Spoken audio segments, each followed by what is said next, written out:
Hi, my name is Will, and this is Eulexia Languages. And if you've ever been curious about why the predominant view of language learning is that the first language should be prohibited or at least only used in special circumstances, then this video is for you. And if you're also curious how it could be that Theodore Roosevelt might have had something to do with this, both in the United States and globally, this is definitely for you. All right, so let's take a look at how Theodore Roosevelt destroyed bilingual language instruction. So first we need to know about the traditional method of language learning throughout the last 2,000 years that we have documented history of. And we can go all the way back to ancient Rome and how it was that Latin-speaking people learned Greek, which is the predominant cultural language of ancient Rome. The nobles and the higher-ups, I guess, spoke Greek. And so one of the textbooks that we have is called the Hermenumata Pseudodosithiana. Okay, and I butchered that a little bit at the end. But this was a Latin-Greek text that was used that focused a lot on the morphology of both languages comparatively. So you had dual texts in one column and the other that would point to certain features. This is just one text we have, but we can go through those and see that there was definitely an interest in how one language worked and how it compared to the other one. And Latin and Greek, if you're not aware, are related languages, somewhat distantly, but the features of them both, especially at that time when they had lots of morphology, the morphologies were kind of lined up with each other in some ways and not in other ways. So we could also look at many of the Renaissance polymaths. Once we had the invention of the printing press, a lot of people started putting down their ideas. And so chief among these would be, say, William Bath in his Janua Linguarum, John Florio's First Fruits. John Florio was a good friend, apparently, of William Shakespeare, but he was also the French teacher and the Italian teacher of the Queen of England, apparently. We have Juan Luis Vives de Tradendis Disciplinas, and this was, a book that talked about the bilingual methods of the time and how to teach and what best to use, that the first mother language was essential in teaching languages like Latin. Roger Ascham's The Schoolmaster, he writes in there about the dual translation method, and in this, looking at features of both languages, both the idiom and the structure. Thomas Eliot, all these guys I could write or give lectures about with their particular beliefs about language learning and about pedagogy in general, but these were big hitters. And then you had the Huguenots. After the prosecution of Protestants within France, the Huguenot people left in great numbers and went to England. And there they needed to learn English really quickly because they had nothing and they needed to adapt to society and be able to work and survive. And so language learning for them became essential and they needed to do it quick. And so one of the major guys in that was Roger Ascham, of course, but also this guy Holliband, who wrote a book called The French Littleton, which was a revolutionary book in bilingual language teaching of the time. And so this is really the traditional method. When you talk about immersion, this is, I guess we could talk about where it kind of comes from. Although there's been kind of dialogue about it for a long time, about how does babies learn languages. It was really not until after the revolution when we had the, I guess, romantic period of philosophy and how things should be done. And so this guy Gouin, he memorized a German dictionary and was surprised when he found that he couldn't actually speak the language even after he'd memorized all the words in this entire dictionary. And then he saw his 3-year-old nephew who was learning French, I believe, or learning German, and he learned it perfectly, really quickly. And he saw that and he said, wow, adults should learn like little kids, you know? And then there was a reform movement, which ended up being what was called the direct method. And the direct method was a complete banning of the first language, and everything instruction went through the target language. And it was believed that the reasons that they did this a lot was because of interference. They thought the first language interfered with the target language, and it should be banned entirely because of that. Now, it is true that there's interference, but it's actually unpreventable. You can't prevent it. And in many ways, this interference is actually beneficial. But interference means something like you're a logical person and you're noticing like maybe how your language works and you're trying to work it on the new language. And that means you've made a mistake that you can now learn from, or we can anticipate these kind of interferences as actually Hollyban did and Roger Ascham, and anticipate these and use these to our benefit for language learning. And so one thing to know about the Gouin epiphany and the resulting direct method is that this is really a method for rich people, because really who has the time and who has the resources to spend vast amounts of time to learn like a baby, essentially, or just to be spoken at for hours and hours and hours. They didn't have TV back then. They didn't have radio. So how was it that they were getting this? Maybe they just moved to the foreign country. But again, you had guys like Hollyban and Roger Ascham who were working with these refugee populations and teaching them as fast as possible. And we still have their works today, and they seem to be very good at what they did. So let's get into Theodore Roosevelt. Now, he was in World War One, before World War One, but there was a nativist movement that he was involved in. He thought 100% Americanism. We shouldn't have other languages kind of dirtying up the American thing, because you had a huge influx of immigration from Europe at the time, and you were getting these ghettos where you had Polish populations in one place, you had Germans in another, you had all these different groups of people who tended to be living within their own societies and not integrating, or at least that was the fear.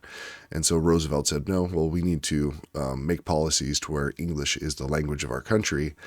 And so you get at things like the Simon Act, which banned a lot of state policies as well, but the Simon Act was a state policy in Nebraska, I think, which banned the use of foreign languages as a means of instruction.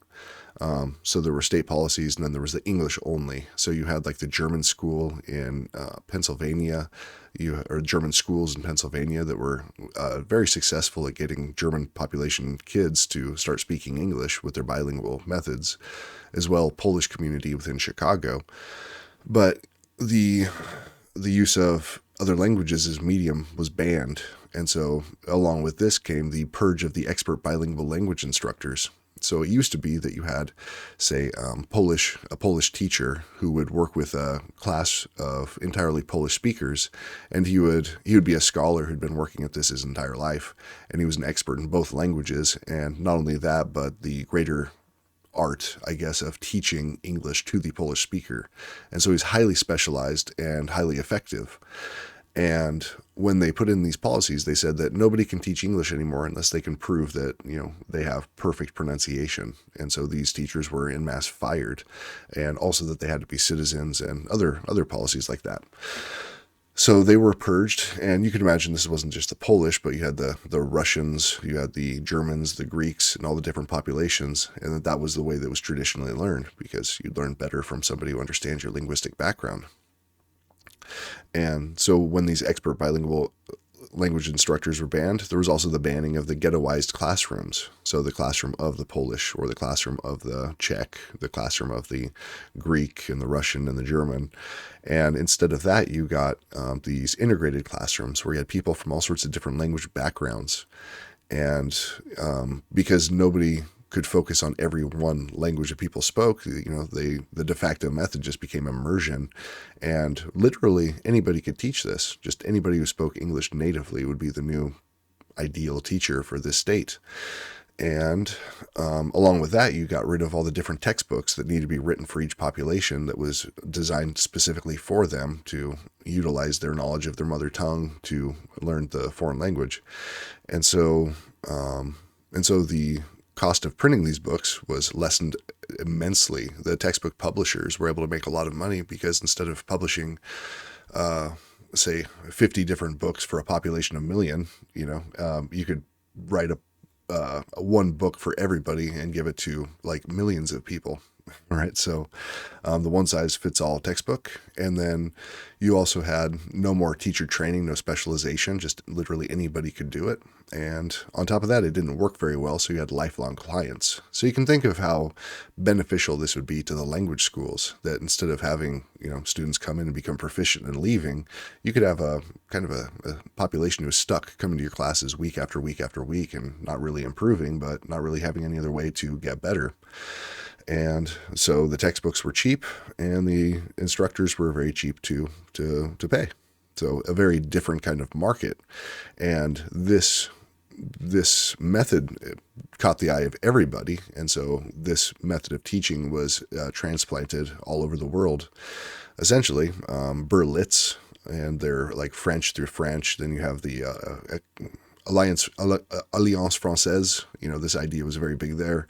I'm not sure if Gouin was a big influence. I'm sure he must have been. But the idea of English through English, French through French, whatever language, this immersion policy, because really it just makes economic sense. You can make a lot of money doing it.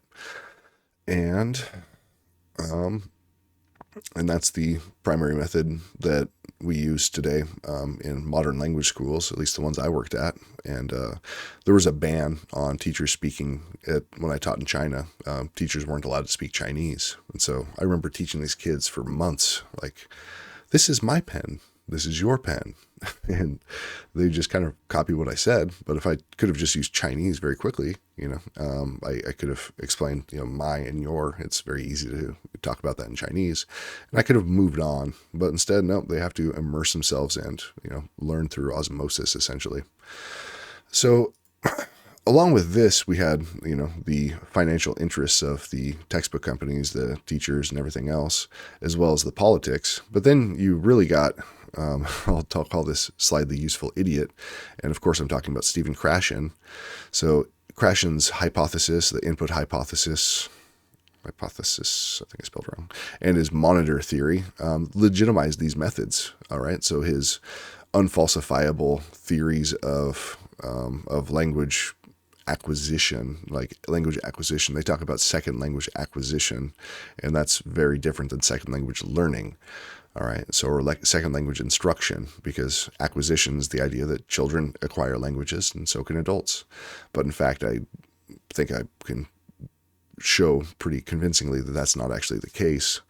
But he legitimized these methods, and so people today, they just point to Krashen.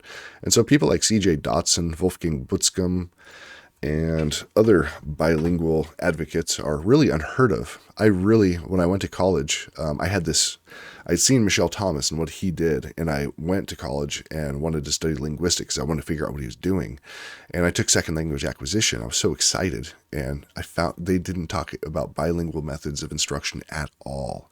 All they talked about was interference, that you shouldn't use the L2, and except for maybe once in a while for like a definition, it might be useful, but you should really avoid it. And just the kinds of theories that are pushed in that class and the kinds of methods that they recommended, or that the ones that they would address.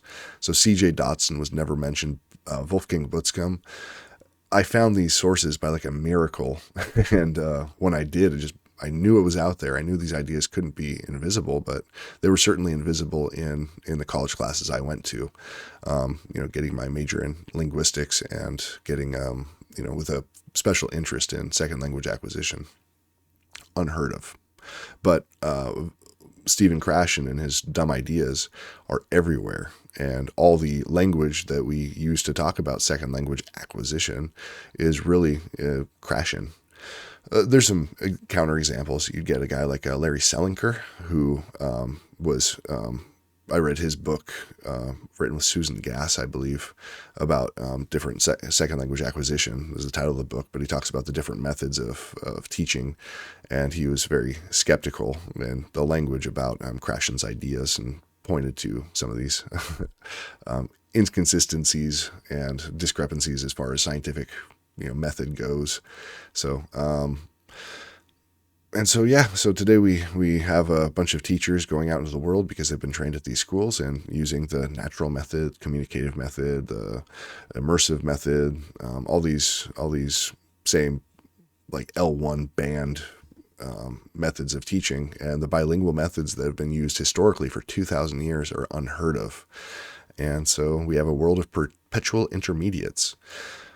And I think just one story I could tell from my college, there was the college classroom, like laboratory. They had a big class with like, the students in there, and there was like a bunch of cameras in there, like dozens of them they were all mic'd up. And they gave an example of this woman who, she was Chinese, and a man said, sorry, do you have a pen?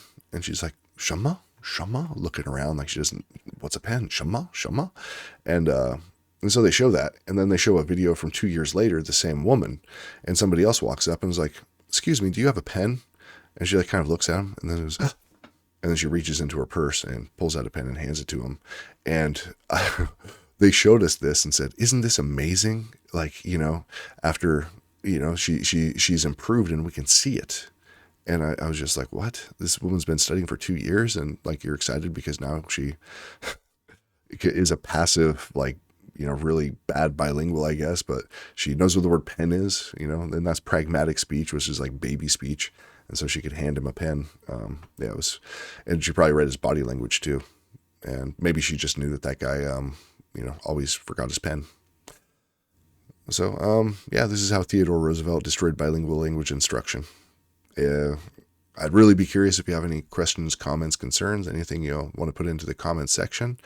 And I appreciate I've been getting some comments and some likes on my videos, and I really appreciate it. So have a great day, and cheers.